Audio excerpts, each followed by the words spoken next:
Cette vidéo représente bien le monde de 2024. Une route avec du soleil et du brouillard à droite et à gauche. Qu'on reste dans l'ancien monde ou qu'on se dirige vers le nouveau, chacun de nos choix et de nos mouvements sera compliqué cette année dans les deux cas. Sur ce plan-là, nous sommes à égalité. Nos émotions seront à leur comble et nos sentiments en éruption. C'est une année où savoir faire la différence entre le ressenti du corps et l'analyse du mental va être crucial. Faire la distinction sera une vraie bénédiction et une aide considérable pour diriger notre barque. Dans ce nouveau monde qui se met en place, entre guillemets, tout seul, et que nous ne pouvons plus retarder, nous avançons chacun à notre rythme, en essayant d'assumer d'être qui nous sommes et de vivre dans la réalité que notre âme a choisie comme destin à l'heure de notre incarnation. Bon, c'est sûr que le mental, il ne voit pas forcément les choses ainsi, et il s'épuise à essayer de tout contrôler. Et pourtant, où en êtes-vous avec votre mental en ce moment?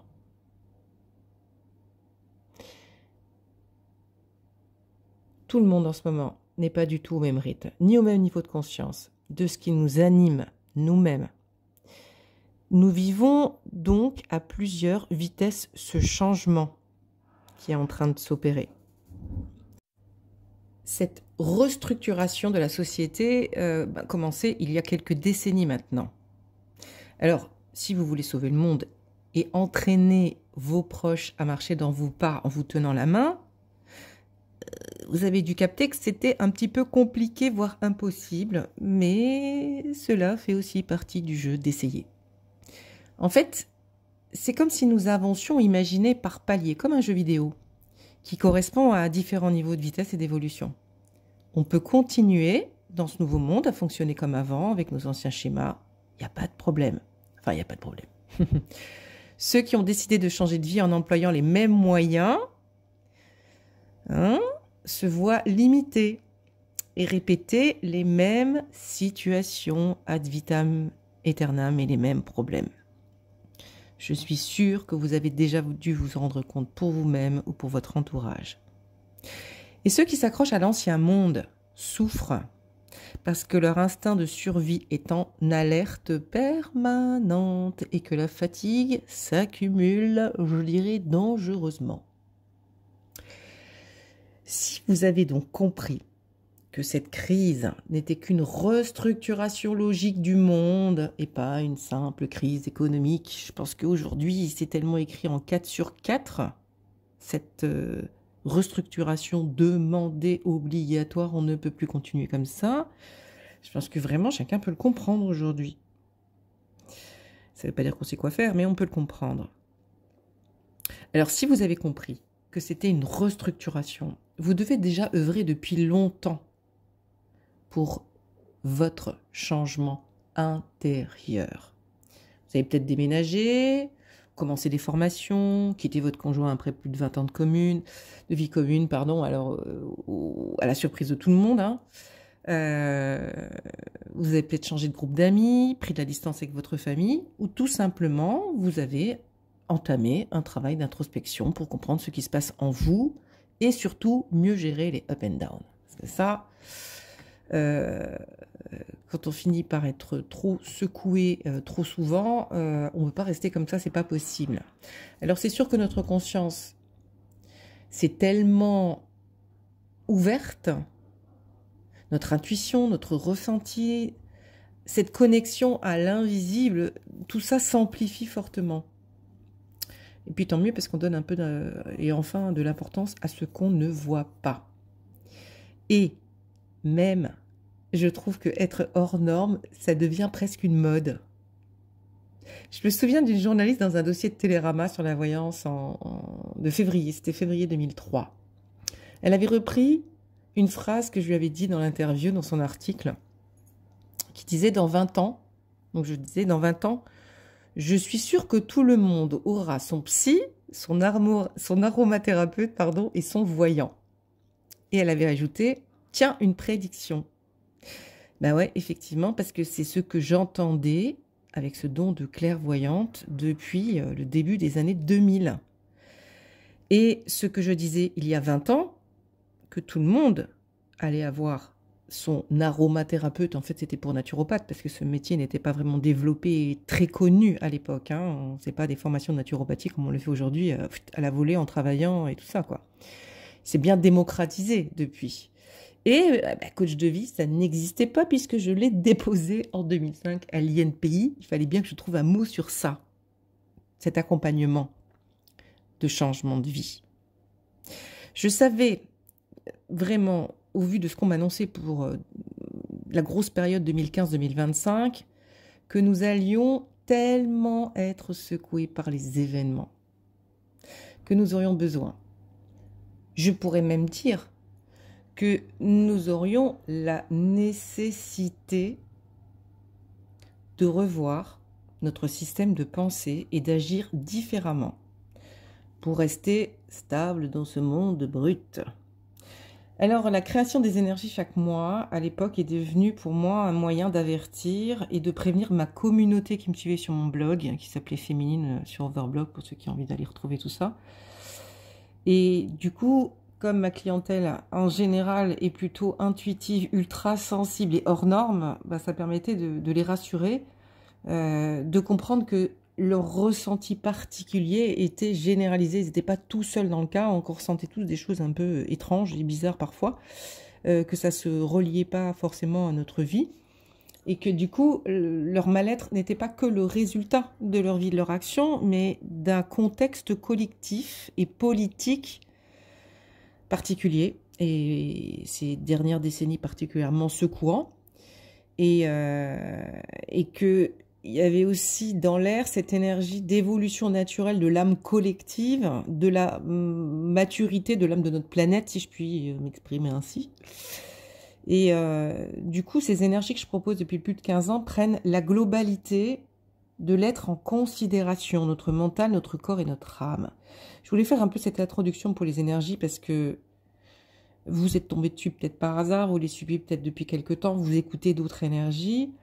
Là, l'idée, c'est de comprendre que ces énergies que j'ai posées à un moment donné, c'était vraiment comprendre que ce qu'il y a dans l'air nous situe sur un plan d'évolution plus grand que cette petite vie, entre guillemets, étriquée d'humains qu'on a l'impression d'avoir parfois. Et puis qu'on a aussi. Hein. Les événements bousculants du moment sont des épiphénomènes, en vrai, à côté de notre profonde transformation qui s'opère depuis des siècles et des siècles, voire des milliers d'années, sur cette planète et peut-être même sur d'autres planètes. Donc ces énergies, c'est important de comprendre qu'elles nous inscrivent dans un chemin d'évolution dans cette vie-là, mais aussi dans le cours du temps. Hein, dans le cours du temps, donc sur une période qui est bien plus longue. Alors, ce que je vous raconte, je pense que vous le comprenez à peu près, et c'est sûr que si vous devez partager ces énergies, elles sont moins faciles à partager que d'autres, ou que des choses qui viennent de l'astrologie, de la numérologie, parce que ça a un petit peu un fondement mathématique, entre guillemets, ou scientifique, alors que là, tout vient du ressenti. Donc je sais que c'est pas facile de le partager à votre entourage. Faut-il encore qu'ils croient en l'âme, qu'ils soient conscients que le corps, c'est pas simplement un truc à muscler, à maquiller, puis qui vieillit, et puis qui s'abîme, et puis voilà, et que notre âme, c'est pas juste un concept religieux ou philosophique. Donc oui, je comprends. Maintenant, franchement, si vous dites ça serait peut-être bien que autour de moi, ça fasse une petite graine, si je pouvais planter une graine, peut-être que cette vidéo serait bien partagée.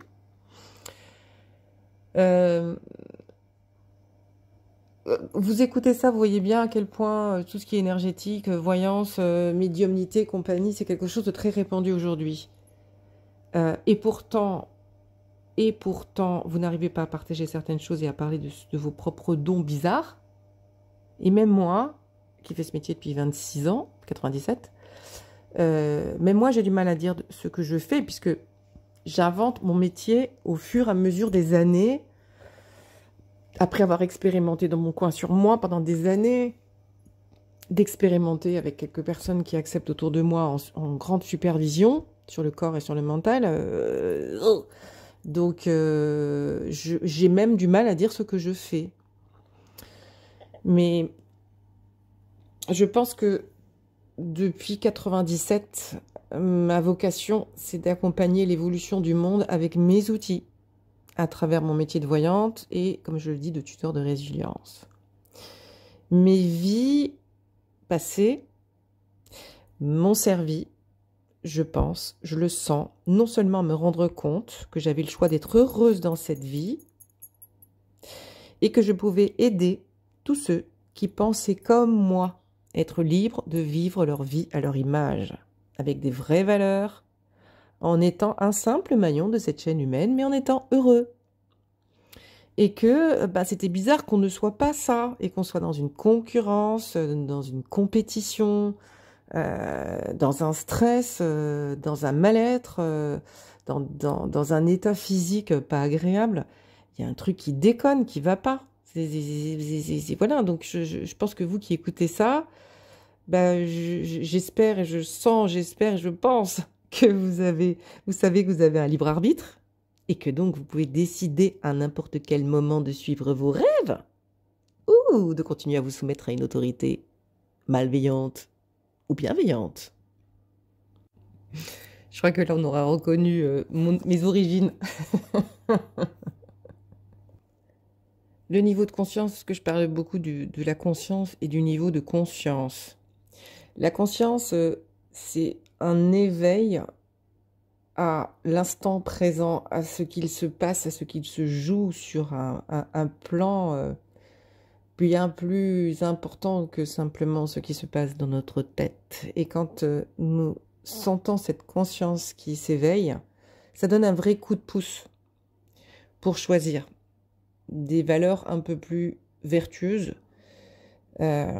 qui vont nous aider à nous exclure d'une quelconque recherche d'un pouvoir sur les autres. Donc oui, c'est sûr que ces vidéos sont difficiles à partager, mais l'important c'est qu'elles vous servent à vous, parce que ces vidéos que je fais, elles demandent une véritable remise en question profonde.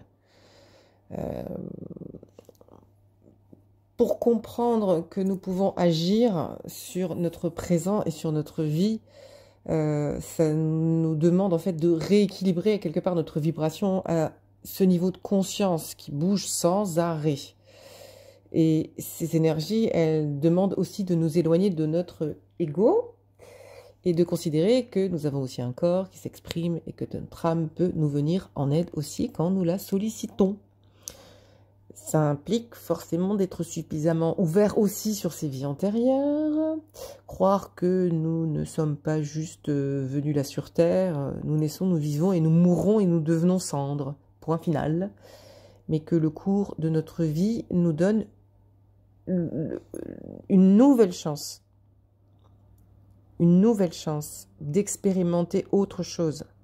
C'est ça qui est chouette, c'est que cette nouvelle vie nous permet ça, de pouvoir tester et expérimenter autre chose pour être heureux et pour sentir l'amour inconditionnel.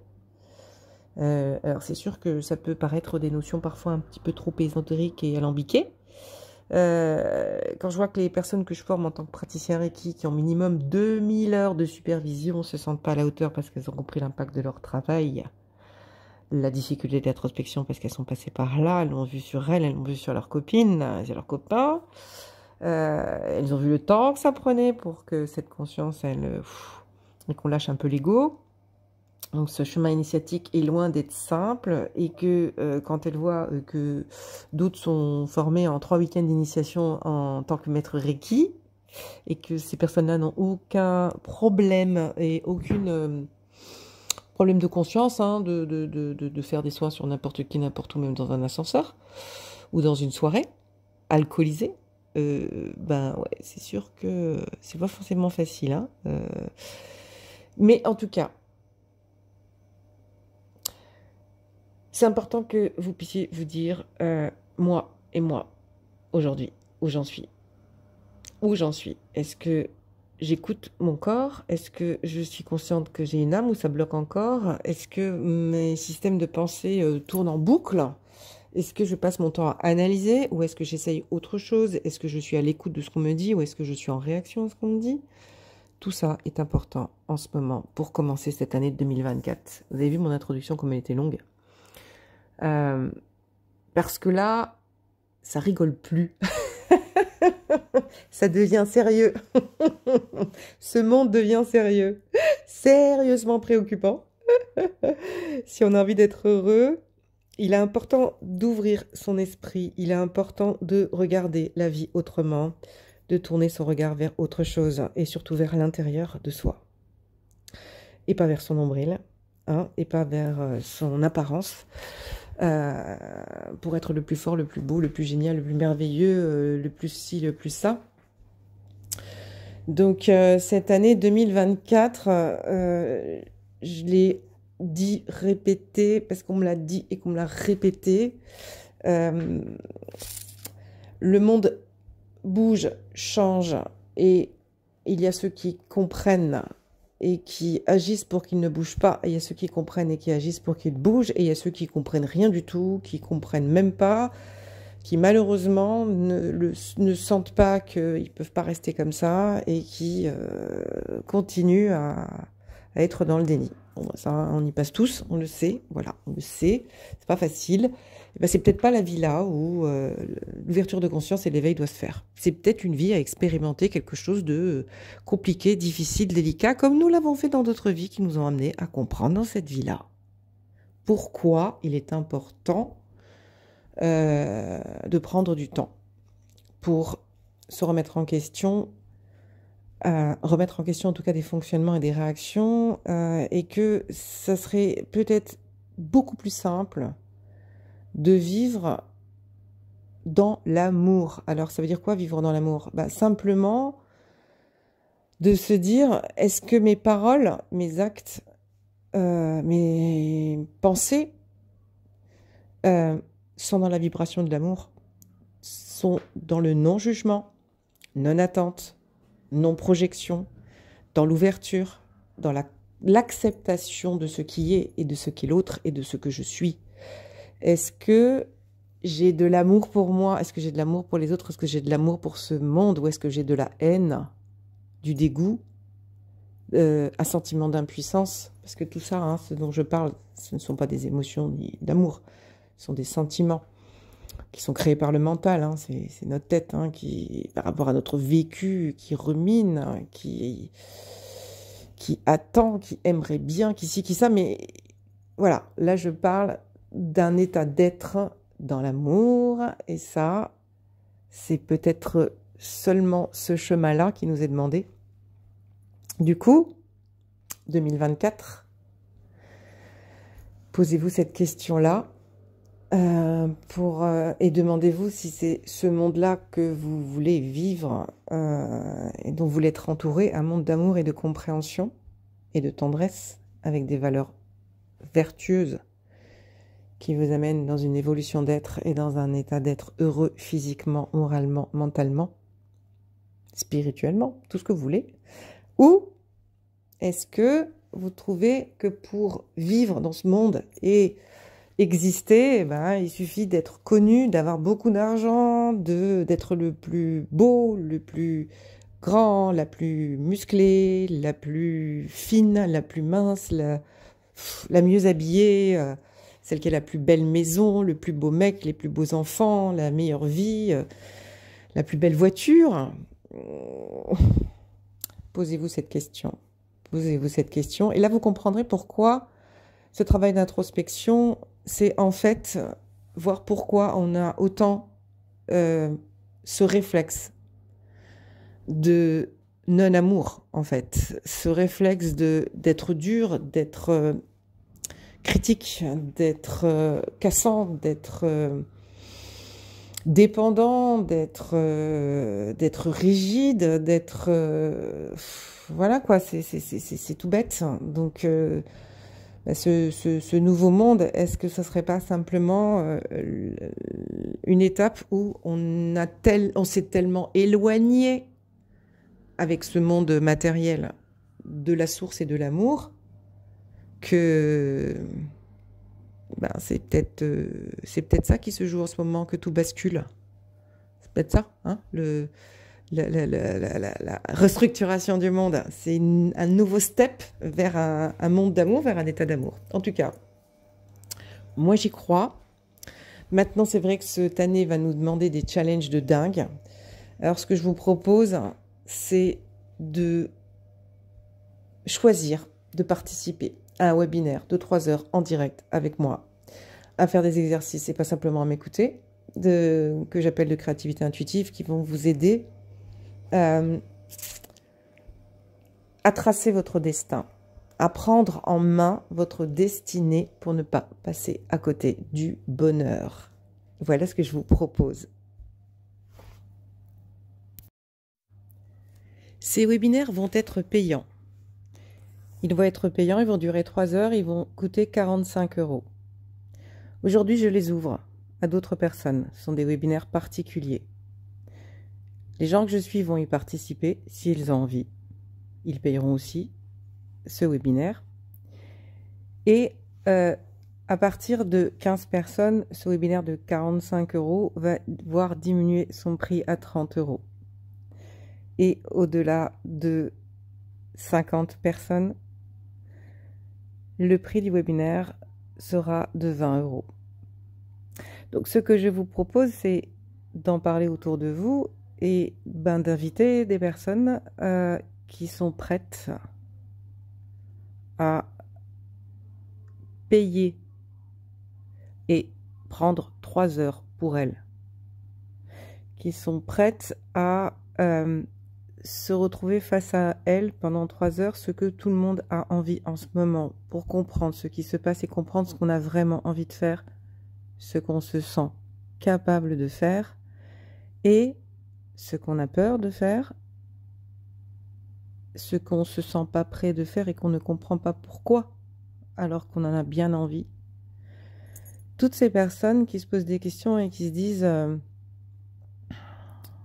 j'ai l'impression que la vie, elle devient assez dure et moi, je tendrai plutôt vers la douceur, la tendresse. J'ai envie de lenteur, de faire des choses que j'aime, d'être nourrie par des discussions, des actions qui me font du bien à l'âme. Je suis sûre que vous l'avez déjà entendu, ça. À l'âme. Voilà, à l'âme, ça veut dire quoi? Au cœur. Et ce webinaire, en fait, l'idée, c'est qu'il nous prépare à comprendre comment nous sommes en train de nous inscrire dans ce monde et de se dire, ok, comment je peux faire pour rester branché à l'amour et comment je peux faire pour calmer ces peurs, ces ces inquiétudes, ces exigences, ces justifications, ces attentes, tout ce qui vous tracasse, enfin tout ce qui vous pèse en fait sur le cœur. Donc voilà, donc ces webinaires seront encadrés et donc les personnes que je suis comme vous, si on monte une communauté de gens qui ont envie d'avancer ensemble, parce qu'en plus il y a plein de talents dans les gens que j'accompagne et en plus avec ma partenaire de travail. Et on a beaucoup de choses à partager, une expérience qui est profonde, longue, qui a été éprouvée. Et si on peut vous les partager maintenant, pour les partager, c'est important que vous soyez impliqués. Et impliqué, ça veut dire une vraie présence. C'est pour ça que je fais payer ces ateliers, parce que si vous les payez, c'est que vous avez vraiment, vraiment envie d'être présent à vous en ce moment. Si c'est juste pour écouter, comparer, mettre de côté, oublier, écouter entre 2 portes et arrêter au bout de 3 minutes, ça ne m'intéresse pas. Donc, posez des questions sur ce que ça va être. Demandez-moi des infos et écoutez les prochaines vidéos et puis tout sera au clair. Voilà. Mais j'espère qu'on pourra allumer nos petites lumières tous ensemble dans ces prochains mois. Je nous le souhaite pour cette nouvelle année.